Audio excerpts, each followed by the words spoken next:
Friends good morning welcome back to my channel गोटे fresh blog को आपण मानक स्वागतम। सकाळे सकाळे गोटे पार्सल पहुँच जबार मनटी भारी खुशी होगला।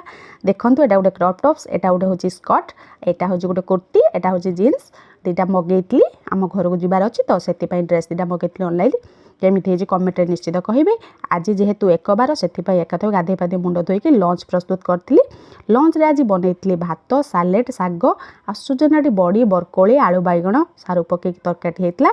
एक बार तरकारी बहुत बढ़िया लगे तो आज बहुत मन खुशी कर खाई शोई उठिकी आपण मैंने भावुथे मुझे कुआड़े बाहरी। एक्चुअली ता बाबा गोटे देह भल ना तो डॉक्टर पाक देखापी बाहरी। मो झील मार्केट जावा कथा सुनने पूरा खुशी होगी नाची जाए। ड्रेस पिंधला असंभाल बाहर गले से प्रबल दुष्ट हुए। सेठी जाकि बहुत दुष्ट होता। सारे आसवा लेट है किंतु ता सांग गोटे हेटी मिल जबारु से मन खुशी सहित खेला।